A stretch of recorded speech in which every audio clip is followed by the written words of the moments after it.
Welcome to Real Life with Jenny. My name's Jenny Senapataratna. Grab your favorite drink, get a snack, and we'll get started. Today, because I am loving black tea with some kind of fruit in it, I am drinking an orange spice tea. Oot, it's really yummy. And much to my chagrin, I have a handy snack. Now, if you've never heard of a handy snack, I'm very sorry. Now they have like handy snacks with a breadstick and then you dip it in cheese. But when I was a kid, they had the crackers with the red stick and you took the red stick and you put the cheese on the crackers. Did you know they got rid of the red stick? I'm telling you, I am not very happy about it. But I have my handy snack crackers because I kind of wanted that red stick, but for all I know, it's been gone for years and years. And you're like, Jenny, it's been gone for like 12 years. It maybe has, but I'm still upset about it today. Anyway, let's get real. So I am walking through the Bible this year, bobbing and weaving, as I've talked about before, trying to figure out what works for me while I'm reading the Old Testament. And about to head into the New Testament. Okay, I'm not about to head into the New Testament. I'm still in Kings. So I've got some ways to go. But I feel like, hey, I'm making some progress, right? But I'm listening to Elijah and Elisha and all the miracles that happen in their lifetime. Mount Carmel, where the fire comes down and consumes all of the water and the altar. And there's so many miracles of the the flour being multiplied and the oil being multiplied and the young son being conceived and then the young son dying and then him being raised from the dead. Like, there are so many amazing miracles in those few chapters in Kings or Second Kings. I'm not sure which one. But I was walking because I'm trying to get my steps in because I'm so competitive. It's kind of getting ridiculous.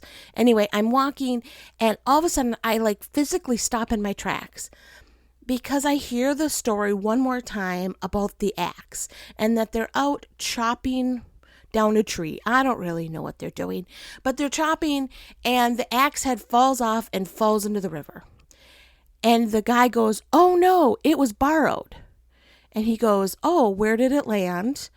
And he takes a stick, he throws the stick where it landed, and the axe floats to the top. And then they move on with a bunch of other things that are happening. It is a very quick couple sentences in the Bible.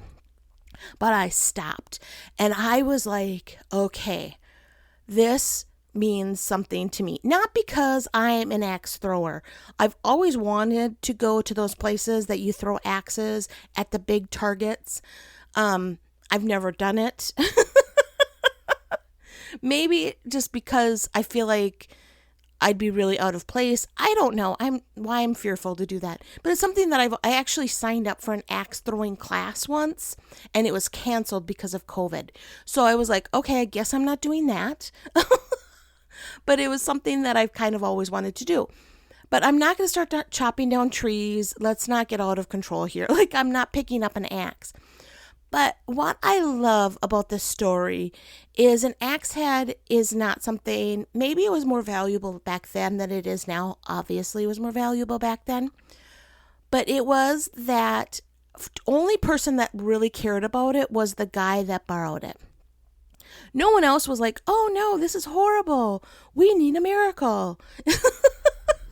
There was no other voices going, "Oh no, alert, alert." There's so many times in the Bible where you're reading and everybody's like, "This man needs to be healed," or "Wow, this is so amazing."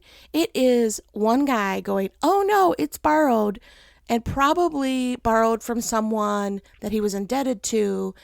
And oh my goodness, I could just imagine the panic that this poor man had. And only he had. And I felt like God was saying to me that day as I was listening to it, that I so often belittle my axe head moments. I so often go, no one else cares about this. No one else is like, "Oh, we really care about Jenny's finances," or "We care about, whatever I'm worried about." And God was like, "But Jenny, I do. I will throw a piece of wood out, and I will float it to the top and fix this for you if you call out to me and ask. And I was really kind of blown away because we so often, I don't know if I'm the only person, and I know I've talked about this before, but we can get so consumed by the big problems that the little ones, we just kind of feel like, I'm going to fix this one. Don't worry about it, God. I'm just going to leave you out of this. And we never say that. Like, I've never physically said that until those words just came out of my mouth. Oh, Lord, I'll just fix it. Don't worry. I don't want to bother you with this. But it is my attitude. It's just an axe head. Like, I'll have to figure it out. Maybe I'll have to work a little bit longer to pay it off.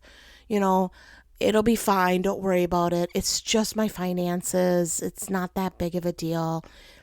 We're finishing up our Miracles fundraiser that we're trying to raise money for overseas. And that's like a big deal. Like, of course, I'm bringing that to God. But am I bringing my small needs before Him, which I'm not even going to mention to you? Am I bringing those before Him going, Lord, but we need a miracle here too. Not just in this big area that I've shared with everybody else, but in the small area. And I think that reminder for me was really important for a couple reasons. Number one, I need to remember to ask for the small things, right? Like, I need to be like, God cares about these small details. He cares about the axe head that was thrown in, and He will make it float to the top if I ask. Like, this guy didn't need to yell out, oh no, my axe head, it was borrowed. The only reason he got help is because he yelled. Otherwise, if he would have just let it go and tried to wade in and find it himself, although I'm kind of guessing that wasn't possible, otherwise that's probably what he would have done. Anyway, if he tried to fix it himself and not yelled out, it wouldn't have been fixed, right? So that point of like, I need to sometimes just yell out, hey, I need help here, help. And the second thing is I've been really kind of convicted because I don't do this often enough. And I'm really hesitant to even say anything, but I do not ask others for prayer. I do not ask others for help. It is not something that I do very well. I am not great at running up to the altar for prayer time. Like, that is something I'm not great at. In fact, I feel like every time I walk up to the altar, it's like, oh no, what's going on with Jenny? She's never up here. It must be bad. And I know that's probably not the truth, but it's what I think. And so I'm not great at asking when I need prayer. I'm not great at saying, hey, man of God, any way you can help me with my axe head that just fell in? Because I think you have the connections to be able to fix that. I'm not great at that. And that's really what I felt like God was saying. Hey, Jenny, not only can you ask me, but you can ask others to pray too. And so I'm coming on today in a very selfish way. And this makes me super uncomfortable. In fact, I'm started kind of sweating a little. I need a few people to come beside me in the next couple months and just be someone that says, I will pray for you. I've got some things coming up. I've got a big speaking engagement that I'm super excited about, but I've got some things that I feel God wants me to talk about that I need some prayer behind, because I don't want to do it without God's help. I don't want to stand up and speak things that are not of the Lord. I really want His voice to be spoken and His words to be spoken, and I want Him to move, not me, right? That's really my prayer there. And I have a big surgery coming up. Not a big surgery. I'm just having my thyroid removed. I guess it's not a big surgery, but I'm having my thyroid removed. And I have never actually come out and said, hey, you guys, I need prayer. And so I'm asking because of the axe, and I'm saying, hey, it's borrowed, guys. I need a few people just to come beside me and pray with me for those two things. Now, there are so many other things in my life that obviously we can all use prayer for.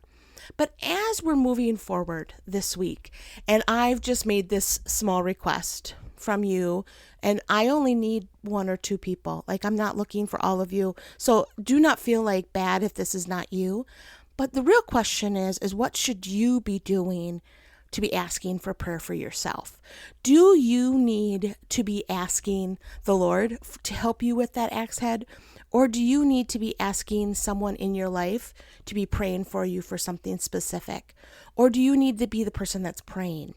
Like, we really need to be more intentional when it comes to prayer and praying with other people. And so I'm going to really challenge you, and I'm challenging myself, because I pray for a lot of people when God brings them to my mind. In fact, I know I'm constantly exhausted because God keeps waking me up in the middle of the night and saying, hey, you remember this lady? You need to pray for her. And I'm like, Lord, does no one have problems at 3 p.m. instead of 3 a.m.? Like, Lord, please. But I guess I'm just available at that time.